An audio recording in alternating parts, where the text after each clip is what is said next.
Many of us spend our whole life in search of purpose, desperately seeking meaningful ways to make a difference in the world with the short amount of time we are given.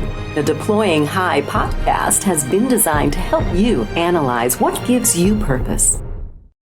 Hi, you're listening to Deploying High. I'm Chief Gene Saunders, your host with Project Lifesaver International, a 501c3 nonprofit. Today, we've got a special guest, just a little bit about her. I think I met her about maybe 12 going on 13 years ago. I actually met her at lunch arranged by one of our staff. Since then, she has, led a very active life in the public eye. So without going into any further introduction to ruin the rest of the conversation, I'd like to introduce Ms. Candi Spitz, our Director of Ambassador Relations, and got about 14 more titles behind that we'll talk about that. So how you doing, Candi? Great to have you. Great to see you, Chief. Great for you to be here. Listen, I think one of the first questions I like to ask somebody when I'm talking to them, especially here, because a lot of other people really want to know, who is Candi Spitz?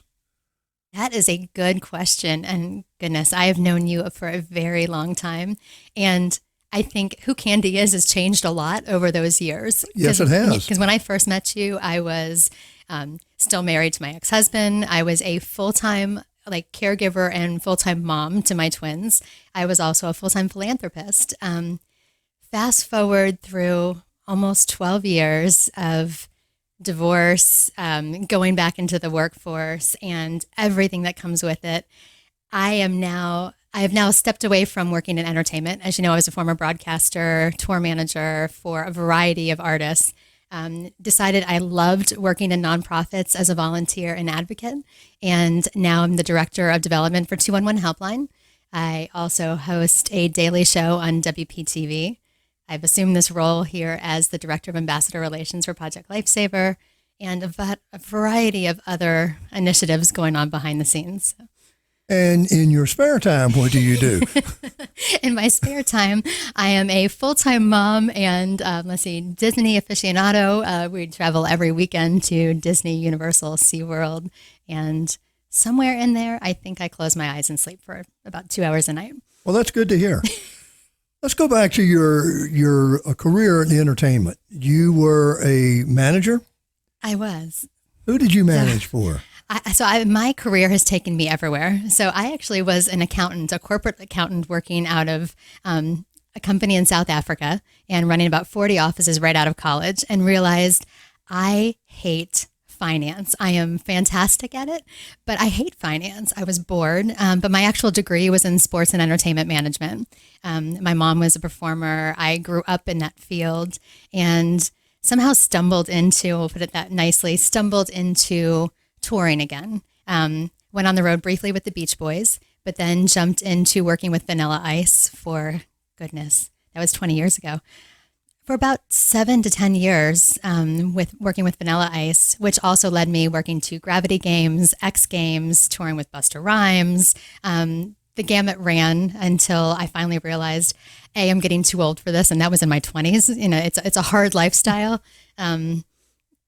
Was feeling too old for it and went back to school to become a broadcaster. Loved what I was doing in broadcasting. I was with ESPN doing a lot of stage manager, working with the Cleveland Indians, Yankees, White Sox. Loved what I did. I'm originally from Cleveland, Ohio, so I am a sports girl at heart, even if it's not the best teams in the nation. So I loved what I did, but at the same time, I was missing the music component. So I would still dabble on occasion, working for Tommy Kwan, who is the creator of Vanilla Ice. And in doing so, that's actually how I met my ex-husband. We started managing one of the artists from Anthrax when they were doing their reunion tour. I ended up dating him, and I guess the rest is history. 2 kids later, 15 years almost of marriage, divorce, and all of those joys that come with it. Very interesting. Very interesting. Had a busy career, and it's not over yet. You're still, forging ahead. So backing up, you talked about working with nonprofits.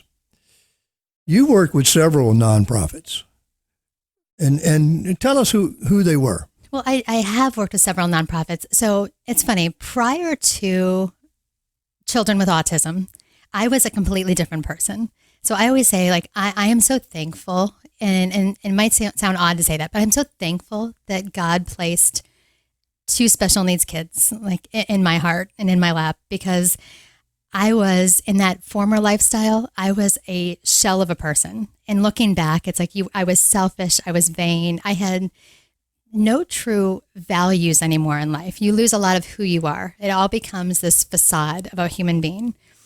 And when my world kind of fell apart, when I didn't realize was really falling back together, when autism came in, that's when I discovered this love for nonprofits. And I'm sure we'll touch more into autism later on, but getting involved with Autism Speaks originally, who basically held my hand through this whole process in the beginning, was my first like taste of working with a nonprofit and truly like dedicating my life.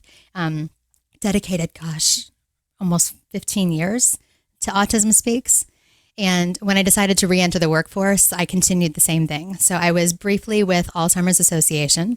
I've been with Love Serving Autism. I still am on their board of directors and working. It's a tennis organization that works with children with autism.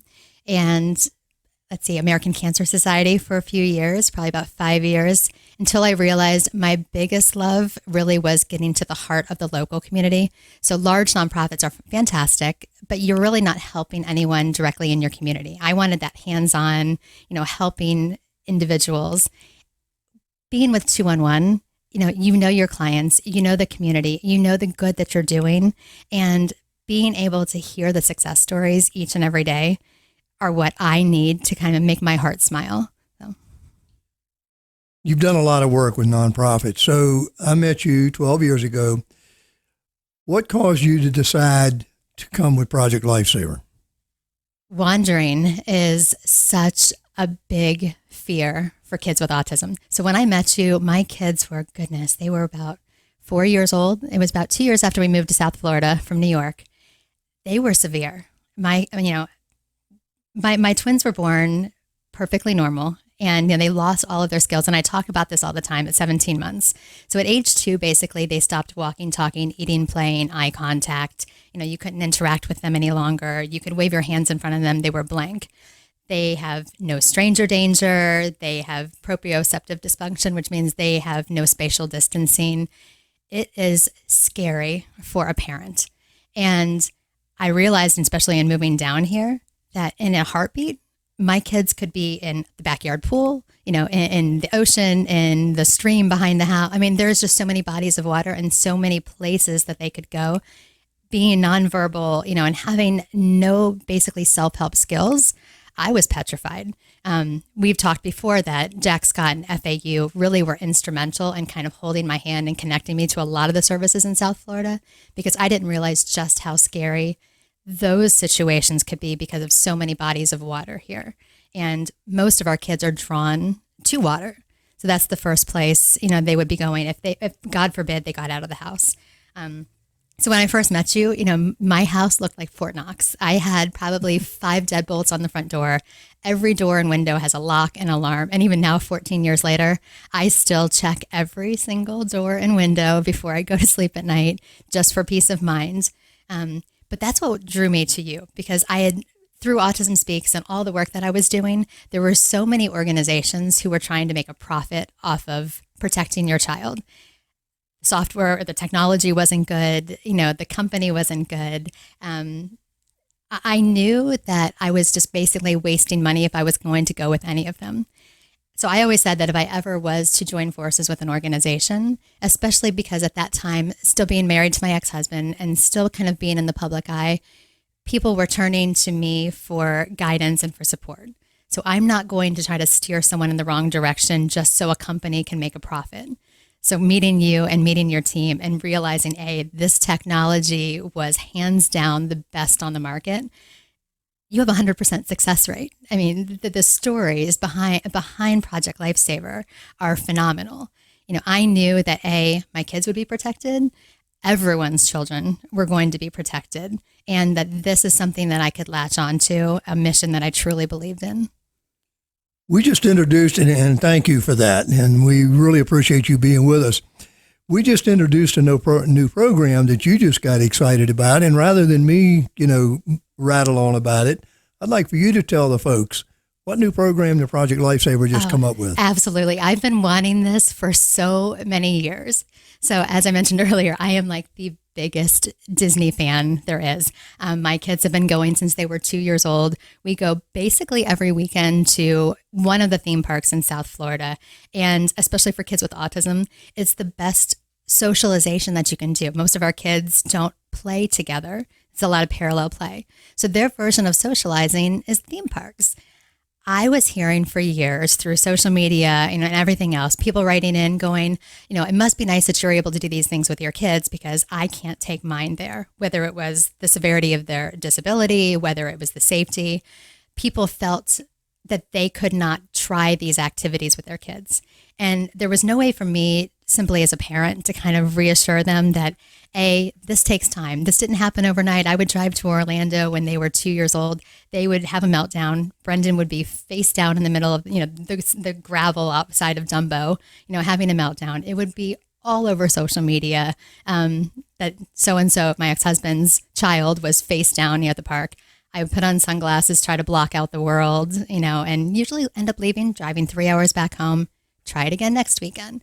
So a lot of this was trial and error, but realizing like my kids became conditioned because I started at such an early age to doing this, but still even to this day, even though they know every ride, they know the order. If Jaden gets excited and I don't have a tight grasp on his hand, he's going to be gone. And there is no way in a theme park like that I'm going to find them. We did have an incident with Brendan who did go missing. It was brief, about 15 minutes, but it was the longest 15 minutes of my life.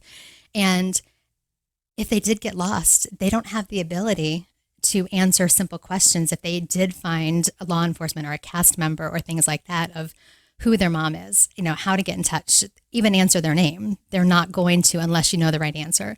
So when you made this announcement, I think it's about a month now. So it's the new sensory protection program. And it's going to be at Disney, and I hope some of the other theme parks in the very near future.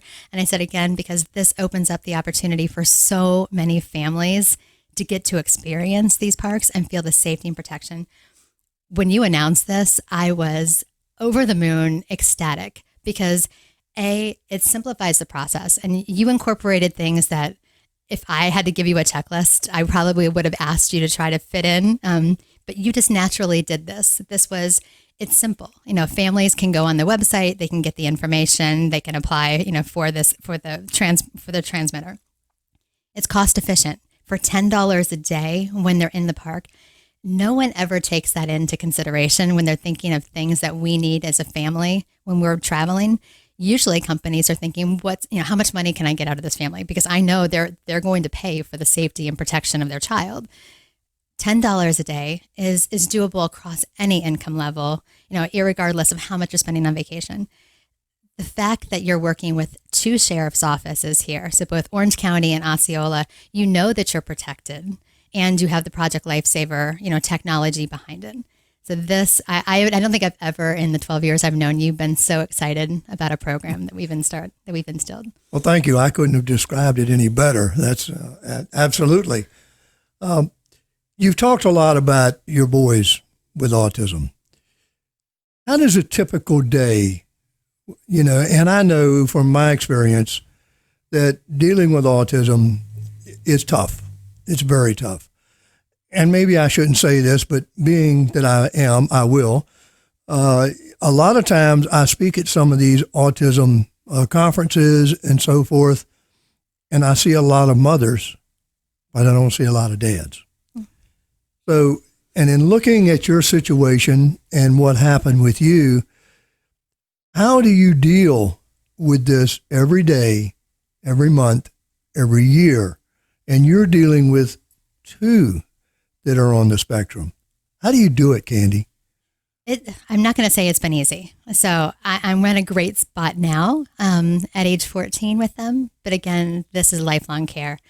But when you go back to the beginning, you have to look at the fact that for a lot of us, our kids were not born with a delay. My kids were born perfect. They were huge child and TV movie stars, and they had their whole life ahead of them. We hit every milestone early. So to, in a 2-week time period, have your entire world basically ripped away from you and not knowing what's going on. I mean, this was just in 2009 when they were diagnosed, and people didn't talk about autism like they do now. I was the parent who, at 2:00 in the morning was trying to Google, like, no eye contact. What does this mean? All of the signs, like they stopped eating solid foods, all of the little things that they were doing. And there's no right or wrong way to feel.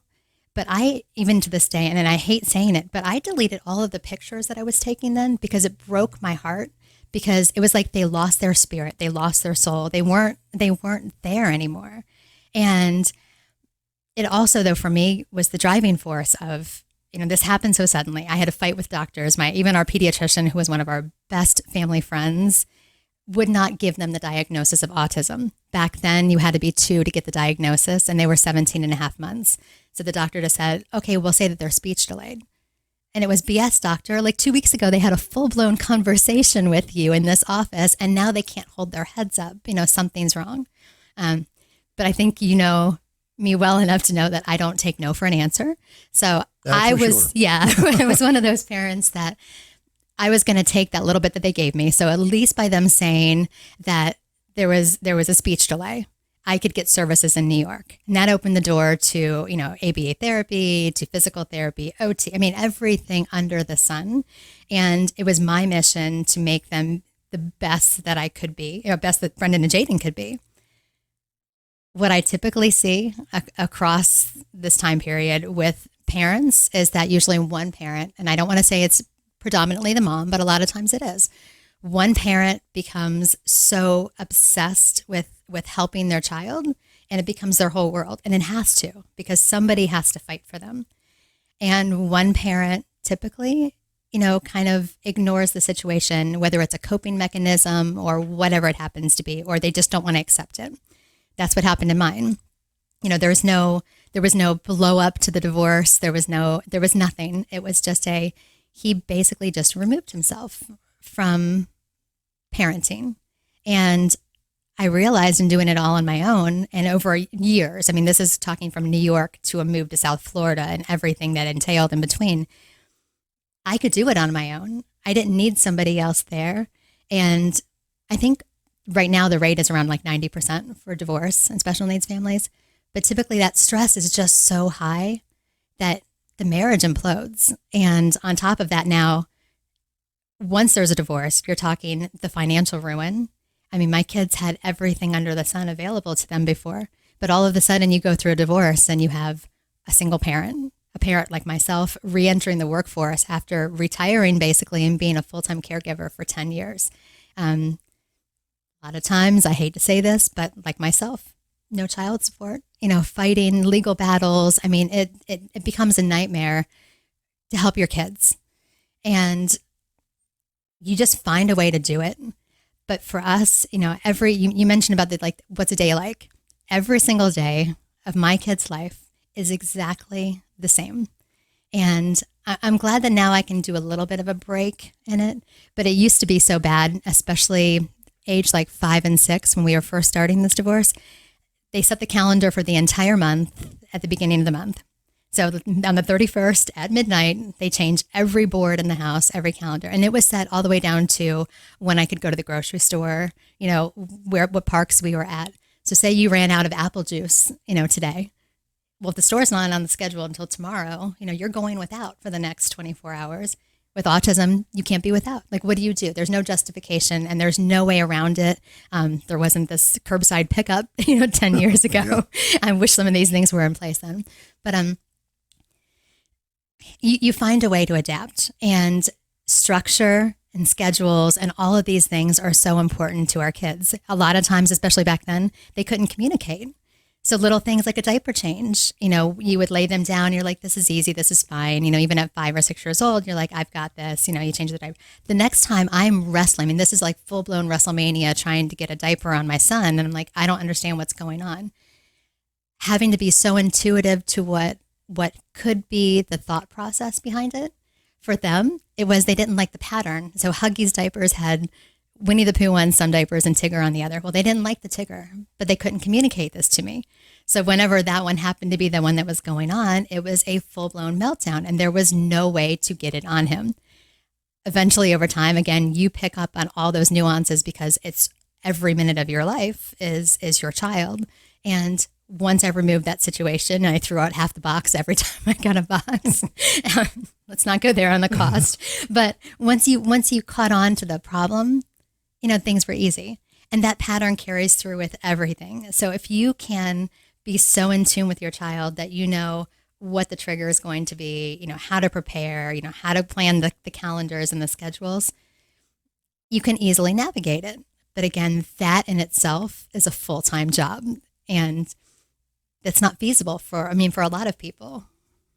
Yeah, and I commend you and all the parents that are dealing with this. I know I have a grandchild that has Asperger's, and I learned very early on that one of the things you have to have is structure. And if things change, you need to be able to prepare them for it. Because if you don't, that's when you're going to be faced with the meltdowns and these kind of things. So right. Just with my limited exposure on that side, listening to you and seeing the parents and the mothers that deal with this every day, my heart goes out to them. So you're listening to Deploying High. I'm Chief Gene Saunders, brought to you by Project Lifesaver International.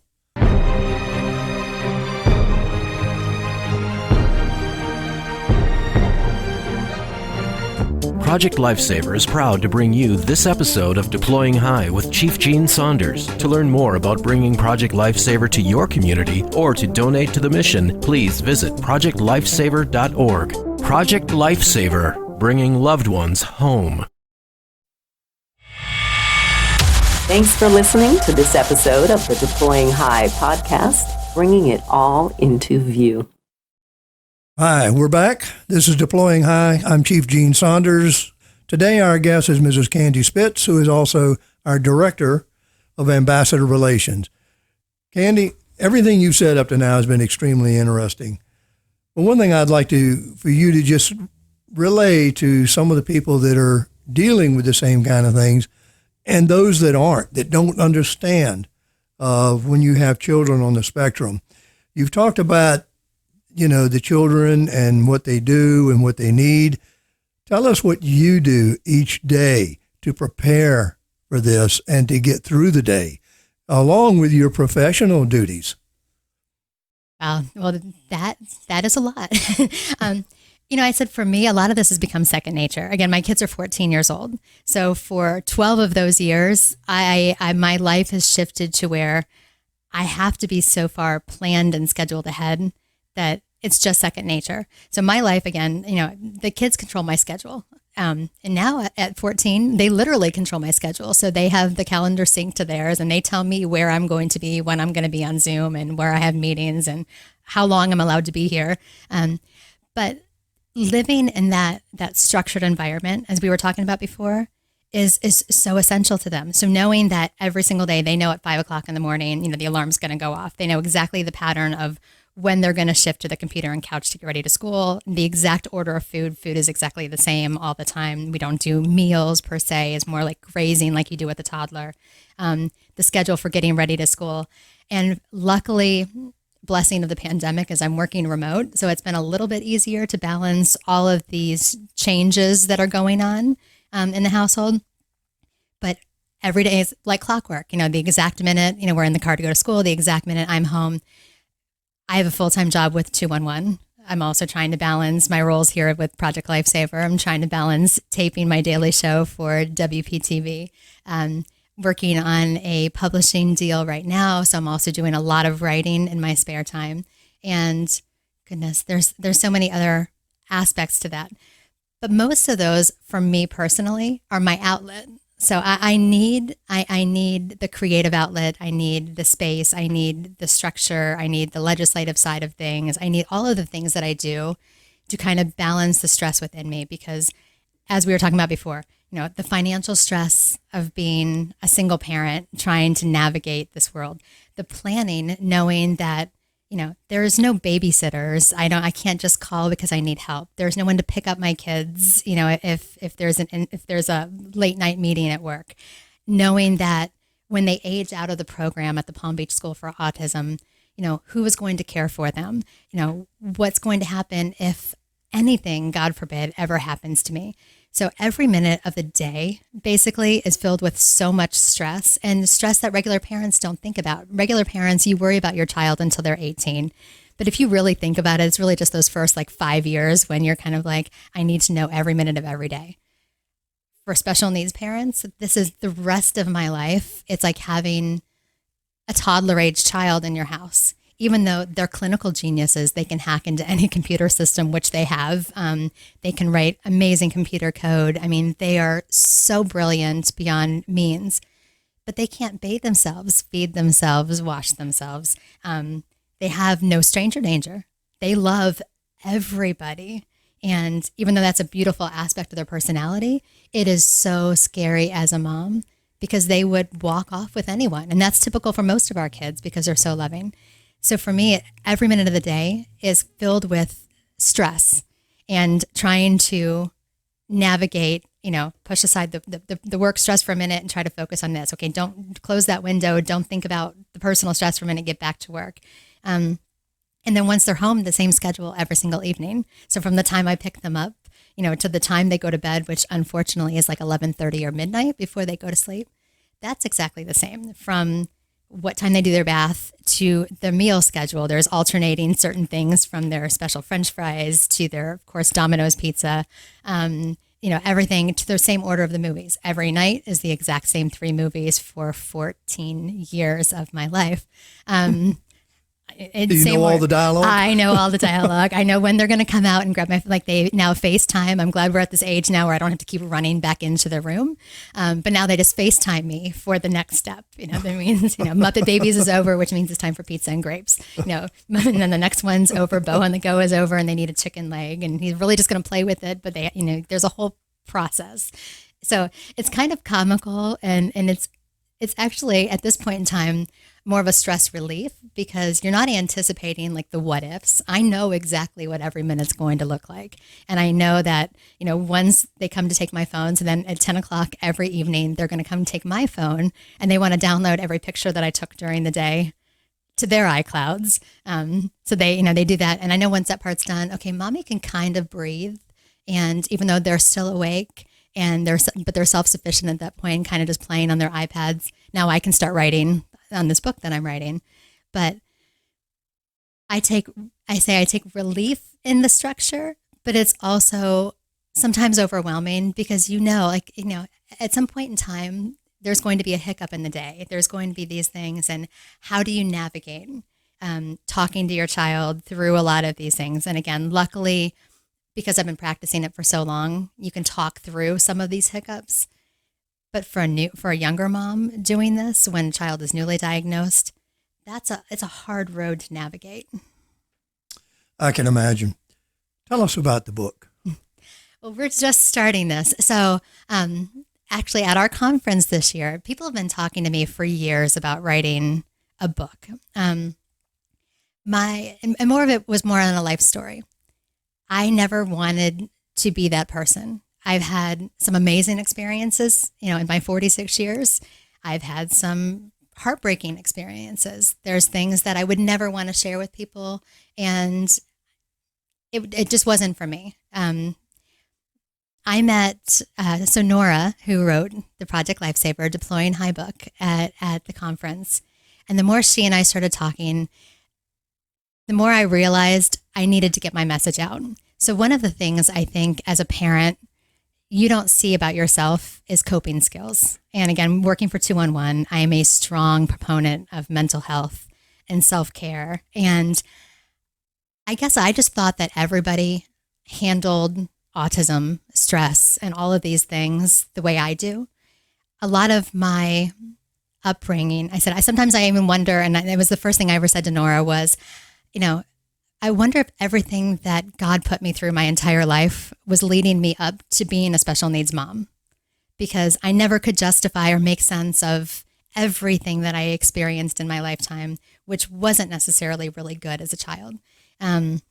Situations that I would be in and watching other families and just wondering, like, why can't I have a life like that? Now, once autism was presented, I realized, like, all of these little things from dealing with financial issues to homelessness to stress to, providing for children, for coping with these things and still keeping a smile on my face. Nobody, when I was growing up, whether it be at school or anything, I was always the perfect little cheerleader, blonde hair, blue eyes. Like, everything was, everybody thought my life was great. They had no idea what was going on behind the scenes. I didn't realize the resiliency that all of that taught me and how important that was as a parent. So when I start seeing other parents coming to me crying and wondering, how to get through each one of these phases and the stress and not knowing how they were going to make it through another day, to me, it was like, how do you not get through this? Until I started reflecting. And I said, and Nora has been phenomenal. And I think you also have her as a guest on the podcast. Yes, she will be. Yeah, absolutely. She is. And she's great at bringing those things out of you, because talking with her, you start realizing these things on hope and resiliency and kindness and all of these skills that you've kind of raised your children on, how important those are and how much some parents just need someone to kind of hold their hand. I needed this 12 years ago and there was nobody to do it for me. Just someone to take your hand and tell you, like, it's going to be okay. Like, it doesn't feel like it right now and it feels like your world is crumbling, but it's going to be okay. And it might be a new version of your child that you didn't realize. But as I tell everyone, I am thankful for autism. My kids see the whole world as sunshine and rainbows. They think everybody is good.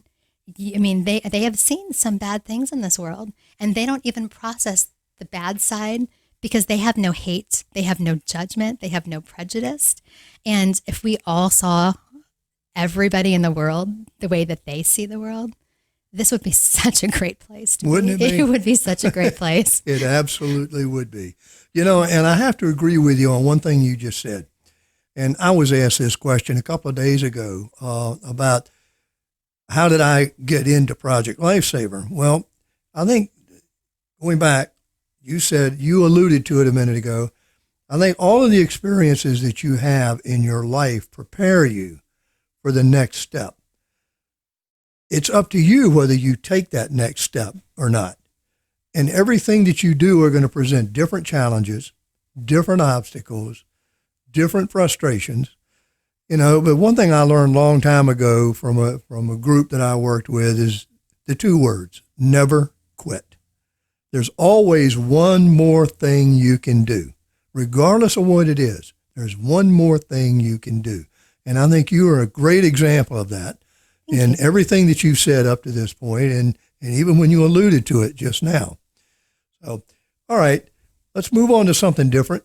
Tell us about your TV show. Oh, goodness. Well, actually, I've been doing this show, 2018. They created it. So years ago, I was a broadcaster, and I loved what I was doing. And when I first thought I was going to rejoin the workforce, that was my first go-to was I loved being in the public eye. I love talking. And Michael, you never know it. No. So Michael Williams from WPTV, who has become like my dad through Autism He's a great Speaks. guy. He is the kindest, most compassionate human being. When I first said, like, oh my goodness, like going through a divorce, like I have to go back to work. I don't even know what to do at this stage. Like I have been out of the workforce for 10 years and I was going to get back into broadcasting. And he looked at me and he was like, you don't want to do that first, because I was going to be an MMJ, which is like a multimedia journalist. You're chasing stories. This is something for like 20-year-olds. I am not 20 years old anymore. And he was like, Candy, you're a full-time mom. Like you can't do this. So I kind of pushed it aside and I said, again, I loved nonprofits. So trying to find my footing in nonprofits, I'm like, this is great. And I love what I do. And I have a great balance, especially now in my career, with what I do.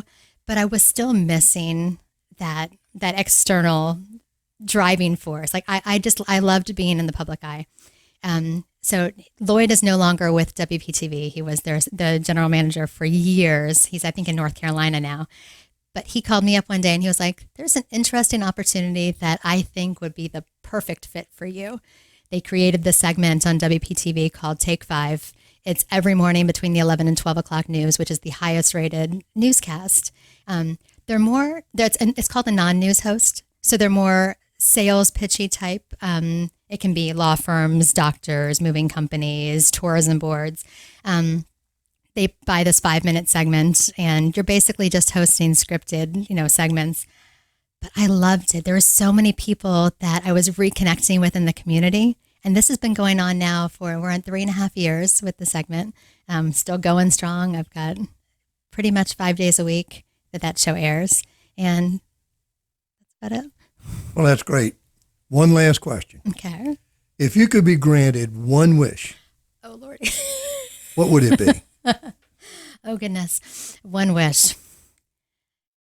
I would say for just 1 minute of one day to have peace and I'd say calmness in my heart that, as I said before, everything is going to be okay, because there isn't a moment that I ever just pause and say, like, my kids are safe and protected for the rest of their life. They have a strong future. I'm going to just live forever. Everything is going to fall into place. Just for 1 minute to know that everything is going to turn out exactly the way it's supposed to be would probably be my wish. That's a great wish. And I think if anybody can achieve it, I think you're one of those people that could do it. So Thanks, Chief. You're very welcome. And thank you for being here today. I work with you quite often, enjoy every minute of it. And thank you for all you do and all the information that you're getting out to all these parents. And I look forward to your book. Thanks, Chief. You've been listening to Deploying High. I'm Chief Gene Saunders, founder and CEO, brought to you by Project Lifesaver International. Thank you. Have a great day. And just a shout out to one of our people in Ohio, Tim Caldwell. Tim was an instructor for us for many, many years, did a wonderful job.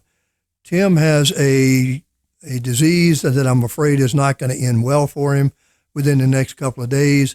I'd like to send out our prayers and our thoughts to Tim and his family, and a shout out to all the deputies and law enforcement that worked with him. Thank you, Tim. Thanks for listening to this episode of the Deploying High podcast with Chief Gene Saunders, brought to you by Project Lifesaver International. Deploying High would like to thank all of our supporters across the country and around the world. If you'd like to help support the podcast, please subscribe to our channel, make a donation, and don't forget to tell a friend about us. All proceeds from the Deploying High podcast go to support Project Lifesaver International, online at projectlifesaver.org, the original 501c3 nonprofit organization.